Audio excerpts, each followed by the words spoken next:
morning everyone. My name is Ananya Gupta from class 8. My school name is UPS Dhanapur. Today my topic is समृद्ध भारत. भारत एक समृद्ध इतिहास और विविध संस्कृति वाला देश है. यह महान क्षमता वाला देश है और इसमें विभिन्न क्षेत्रों में वैश्विक नेता बनने की क्षमता है. हालांकि भारत को वास्तव में समृद्ध होने के लिए अपनी विभिन्न चुनौतियों से निपटने के लिए सतर्क रहना चाहिए. भारत के सामने सबसे बड़ी चुनौतियों में से एक गरीबी है.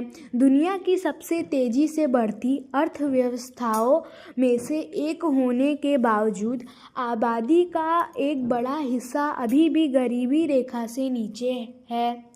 सरकार को गरीबी को बेहतर शिक्षा और नौकरी के अवसर प्रदान करने के लिए कदम उठाने चाहिए ताकि वे खुद को गरीबी से बाहर निकाल सके. एक अन्य चुनौती बुनियादी ढांचे के विकास की कमी है. भारत की एक बड़ी आबादी और तेज़ी से बढ़ती अर्थव्यवस्था है, लेकिन बुनियादी ढांचा गति नहीं रख पाया है.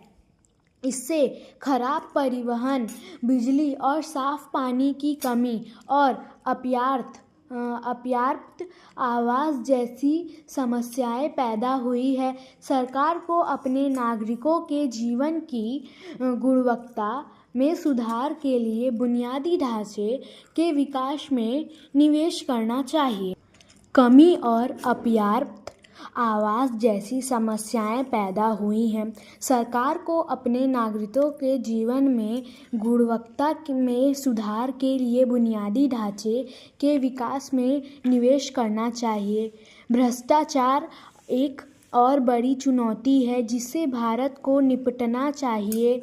भ्रष्टाचार सरकार में जनता के विश्वास के कम करता है और आर्थिक विकास को रोकता है. सरकार को सख्त कानूनों और विनियमों को लागू करके और पारदर्शिता और जवाबदेही को बढ़ावा देकर भ्रष्टाचार को कम करने के लिए कदम उठाना चाहिए.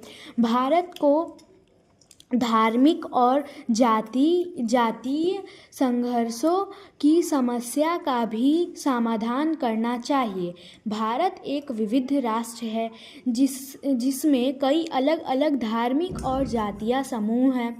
इन संघर्षों में हिंसा हो सकती है और देश के सामाजिक ताने बाने को नुकसान पहुंच सकता है. सरकार को विभिन्न समूहों के बीच एकता और समझ को बढ़ावा देने के लिए कदम उठाने चाहिए ताकि भारत एक शांतिपूर्ण और समाजपूर्ण राष्ट्र बन सके. अंत में, भारत में एक समृद्ध राष्ट्र बनने की क्षमता है, लेकिन इसे अपनी विभिन्न चुनौतियों से निपटने के लिए सतर्क रहना चाहिए.